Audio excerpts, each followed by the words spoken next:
Bonjour, Serre. Could we speak about this new project, which sounds a bit nostalgic with this music? Yes. So you're hearing Leland James Kirby, or as I came into contact with him about 10 years ago, the caretaker. He made a new composition after about 5 years of not working as the caretaker for this installation at the Bourse. And it's a like 60-something track of like 3.5 hours of new music, of basically edited, mostly ballroom, but then also like a mix of like music from the turn of the century from France. And for this installation in particular, I decided to try and make a scene from a movie kind of come to life. From the movie The Others from 2001. So what was your idea when you showed you the space? You said, what I want to do, what do I want to do? Well, first of all, I wanted to make it look like an attic, you know, because in here, like, the ceilings are so low, it's almost like a domestic space. It's the only space that does feel like that in the museum to me.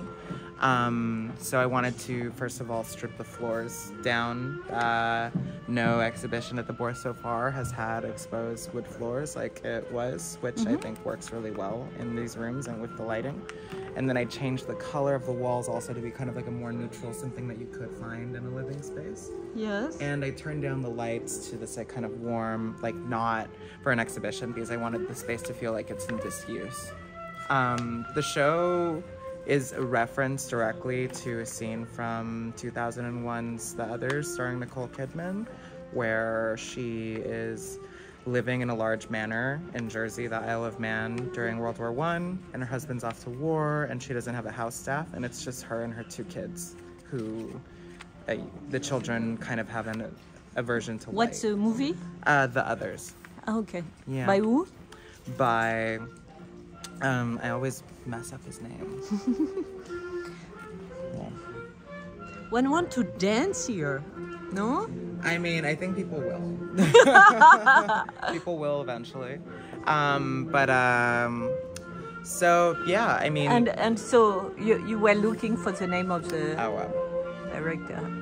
It's actually right at the front. Okay, let's go.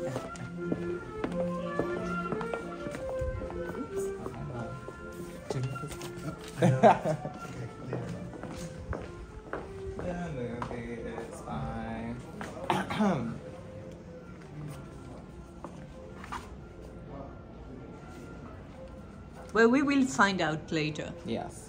So, why do you care about this movie, in fact? Well, actually, my mother showed me this movie when I was Bonjour. 4 years old. So you are responsible. Yes. Well, my mother showed me horror movies since I was very, very young. I mean, it was fun for the both of us, but I would kind of see the trailer in the movie theater. That was our thing. We would just go to the movie theater. And what does represent this movie? Well, it was our favorite for a while, and we were both kind of like, but for me, it does represent, because the figure of Nicole Kidman in here is, you know, someone that's really just taken charge of her family. Like my mother did. It felt kind of like a story of like, you know, it's a mother like protecting her children from like suspected ghosts in the house and intruders. So it's also, again, a story about wartime and what happens when the people are depopulated in a living space, when the furniture is tucked off into a room on the side of the house and not being used because you're not entertaining. You just need like a few, you know, you really don't have any space in which to entertain. And like, it's just depopulated. So for me, one scene in particular where the ghosts are being heard inside of this junk room. Ah, the ghost. Yes. They're hidden, all these pieces of furniture are hidden with dust covers because they're meant to be basically protected until they can be used again. All these antique pieces of wood, you know, they're being protected from termites and other bugs by just covering them and draping them in these fabrics. But when she walks into the room and she's hearing the ghosts, the furniture objects become possessed by the potential ghost under them. But also it is like the ghost of like, you know, when, you know, there were people in the house when she was entertaining, when life was better, because now it's a bit dreary. There's war going on, like the whole, you know. And how do you identify with this time of war? Well, for me, it's, you know, there's always a bit of like an internal war going on. But why is it? Well, I mean, I used to use this music by The Caretaker to go to sleep in high school when thoughts of, you know, my future were worrying me, you know, what I was going to do. I was about to graduate and go out into the world. I knew that I wanted to move away from home. You know, for me, music like this, which again, you know, is not from my time period, is purposely made to sound older than it is made to sound kind of like disintegrating and supposed to be these like haunted loops of music. And horror, more generally, were very comforting to me when things in my present day real life seemed very difficult. And still to this day. So, you know, before I had, you know, I could have a glass of whiskey at night or like have a little weed or something, I used music by this artist to be able to sleep at night. You know, this haunted, scary music that would freak out people for, you know, and staying for too long. But for me, like the movie, it was very comforting to be able to see that. So by being able to pair it together with these sculptures and the way that I make sculptures, but then also activate it with this rave party situation that I did a week before the exhibition opened. These are actually all the objects from that performance. But did you, as usual, did you find them in the streets? I found them all in the street. A lot of them. Let's dance now. Yes. Let's not speak. Let's dance. Let's dance. But yeah, sorry. So you found them all in the streets, and I do dance with objects when I make the sculptures. I do, you know. It is a bit of, you know, I play really loud. Not this music, I play techno when I make these sculptures. But for this show, I decided what would happen if I played this music instead of the techno from the party, you know? And also, what if I let, like, some more people into the mix? I had 5 performers work with me for both this party about a week and a half ago, but then also for this exhibition, I let them appear, and we collaboratively made the sculptures. And I'm such a control freak, so I finally let this kind of group possession happen. I wrote some text that you can see over here about how to construct the sculptures that was used during the performance, but then also used in here to kind of direct. But all that you found it? Yes. I mean, well, not the notebook. I bought that in Amsterdam and brought it, but everything else I found, including this Lego brick, including everything in here. What did you buy, sorry? The only thing I bought were the sheets. Oh, okay. From places that assured me that Hermes and Fendi were in there buying things, but then also places that sold fabric for wedding dresses and the like. In France? In France, yeah. All in Paris. All local. I try and stay as local as I can, including with the French music. But, you know, then where the paintings come in, that's all like my own kind of like, you know, these photos that I've amassed over time that I've taken on my iPhone, that I've also sourced from websites of people wanting to get cosmetic surgery, like I've gotten a few, that in order to do research about what I wanted to do, and all of these things that are both about, like, you know, people that I had engagements with at points, but then also, you know, ideas of how to kind of change myself in order to also, yeah, to do self-improvement, but then also to kind of change my engagements with people. And I wanted that to be kind of the backdrop to this like theater scene that I'm painting out, so that people that walk upstairs, they have this like kind of theater backdrop, like very classical style, like background for a stage for this kind of movie scene to play out in front of. But then there's like a front stage and a backstage, and the backstage is my favorite part of the show. Let's go around. But do you remember when I interviewed you last time? Yes. You were doing small canvas, and not like that, looking like fabrics, in fact, in a way, right? You remember? It was very much on. smaller, yes. And then I came to Paris, and I got a lot more room at Push. Yeah, okay. I made all this at But why do you make the canvas looking like that? Again, it's because I don't have an assistant. So when I'm painting and I have like a giant... There's no philosophy about it? Oh, I drag them through the floor and they have a bunch of dirt on them. Like, they're usually still wet when I take them off, so they get kind of fucked up. And then I also make prints with them. I do monotype processes. I get them on the floor, some dirt gets on them, but then I put another wet one on a dry one on a wet one. And Why? I let them...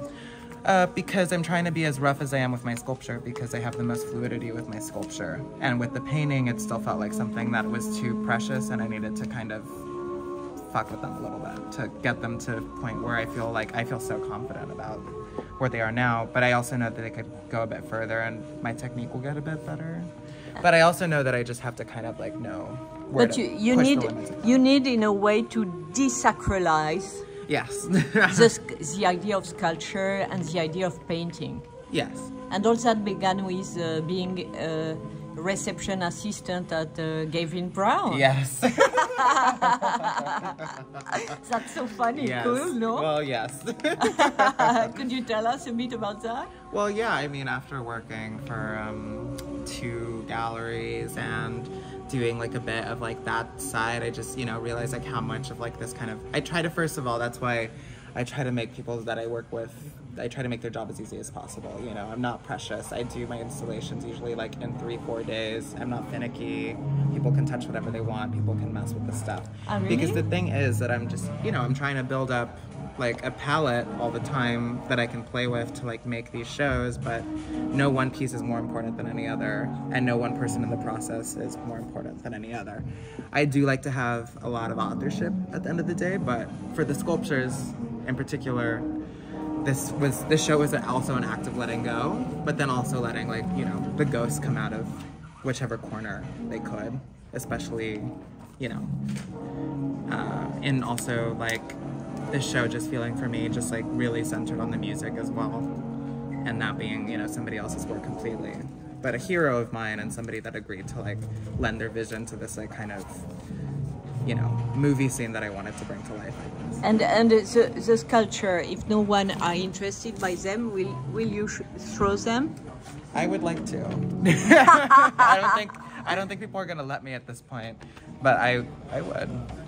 But what I will do is there will be one more performance at the closing of the show, where they're going to be roughhoused again and thrown around and made into new compositions. And really properly like played with again. Because they can't be solid art objects. They have to change, otherwise it'll get boring. Maybe they won't be as preservable, The only people that might hate me in the art world are probably conservationists. But otherwise, art handlers love me, curators love me. But also, you are this idea also of desacralizing the art market in a way, no? That too, of course, because... Could you speak about that? Can we go around? Yeah. Could we speak about that? Why to desacralize? Well, because, I think it's also an effort. The same reason that I like this music that's made to feel like it's falling apart is because I like to make things that look like antiquities already. And I like them to age a bit faster. I would love if something that in 50 years looks like it's actually 300 years. But you are very young. Yes, You but are not damaged at all. No, but I like to project myself into the future, even if it's something that, like, in 40 years, it looks like what I've made has been around for 400. That, for me, is, like, again, a way of, like, creating this stasis and, a life that hasn't always felt so solid and stable and, like, it will be here for a long time. Then if I make things that look like artifacts, then that is a way of, like, me to kind of hold on and then see that for myself as well. So definitely, I'm glad I started psychoanalysis very recently. But really? Yes. Wow, big job, no? Yes. But that's very interesting. Yes, but also, I feel like there is a trend, like, if identity art is over, then now it's like the curators as psychoanalysis for artists that are very troubled and trying to figure things out through their relationships with other, artists and in presenting work. And I don't want to, I want to make a different kind of work. But if this is kind of the last time, if this is like maybe the last time that I do an installation that's like kind of a peek into, a tortured brain, then maybe next it could be like more of like a research-based thing. And maybe I'll just actually make a horror movie, which obviously I want to do. My script for one is almost done, and Yeah, I would like to kind of just make film. I think that's what I've been angling I love towards. your paintings. Yeah? They are beautiful. They are very special and part of bodies, no? Yeah. This is Some of them are like prints. They're like, you know, portions of different ones that I showed it's some at photo Twisted. take on your telephone, right? Yes, but now there's more abstracted ones that are... this is the first time that I let myself kind of show these more like swaths of more abstract compositions. And it really took basically scaling up my studio way up. My studio was basically the size of this room at Push, to kind of let myself see everything in the room and have enough space from it in order to just see. Because I think that's the thing, you know. I like to think of that experiment that they do on mice's brains. If they have lab mice with a bigger cage, their brains are just a little bit bigger. And I definitely feel like as the change in studios has happened, you know. And shall you keep on painting? I'll keep painting. Because it's something that I feel like I can really do daily. And it looks, speaking about some suffering, like blood. Yes. Huh? I always use blood in order to abstract my canvases. I'm always comfortable to like make a little mix of you know, how they used to make blood in movies with like ketchup and chocolate powder and like red dye #1 and da-da-da, and they would try to get the viscosity and everything right. I always have a little plate in my studio that's just like this blood red that I keep mixing, but I'm always ready to kind of toss into a still wet composition and obscure what I'm doing, and then it like allows me to go into abstraction to think about the part in the horror movie where the fake blood comes out, and it's like helpful. And are you going to go back to New York? I live in New York again. I moved back in July. And you like it? Yes. But isn't New York a bit sad now? It's sad. I want to get an apartment here soon and do both. Ah, okay. The new bi-coastal is not LA, New York. It's New York, Paris. Paris is all glamorous, like this chaotic music? Well, I don't know if I want to walk around at the wrong time of night in a suit in New York, but here I could do it at any time of day and night, so I think I prefer it here. But, you know, ça va. Ça va? You Yes. even speak French? I'm impressed. And Oh what God. about the movie? What shall it be about? The movie's going to be a bit of a Rosemary's Baby situation, but set at a very woke campus in 2013 in New York, where basically some kind of non-binary student, not based on anybody in particular, myself, and a group of friends basically start being possessed by demons, but then also disappearing, having mental health breakdowns in the middle of like a very intense political climate on campus. And they're going out, they're taking drugs, their friends are disappearing, people are dying. What will happen?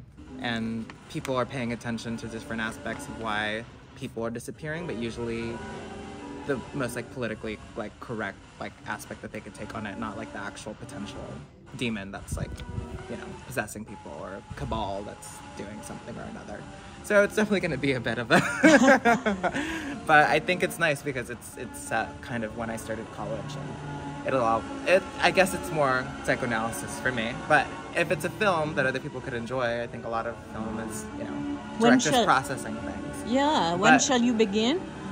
Ideally, after a few projects wind down, hopefully by the end of next year, where I'll have a studio set up in New York, and then I'll kind of start gathering a group that would be willing to kind of work on a film project with me, and I'll like kind of fund it myself probably at that point. It'll be more of like a DIY kind of vibe, like not, you know, but maybe, you know, it's not something I would even like pitch to like an A24 or something. I would want to just do it a bit more rough. But it's interesting because in fact one can see with this work, or with this installation, and also with what you say about your next project, that movies are very important for you. Yes. Yeah. That's a base in a way. No, yeah. I mean, I'm definitely... No, yeah. Yes, yes, that, and, you know, I'm thinking about everything in terms of, like, the punches I could give, like, within an exhibition that, like, makes you think about music and movement and your own relation to the objects, and just, you know, like, I love directing people through a space, and I think you could do a similar experience with that, obviously with film. You could bring people on that, but I've tried to do it over and over through these really involved installations, where things feel like they're gonna collapse and there's a lot of action, you know. So why don't I just also just try to put it on the screen? And as well. do you have some other institutional project or museum project? Right now there's some stuff in development, but nothing's solid yet, but I'm hoping to be in Europe a lot more in the fall. I mean next fall. Because you are fond of perfume, it smells better here? It does smell better here. It definitely smells better here. Merci beaucoup. Merci.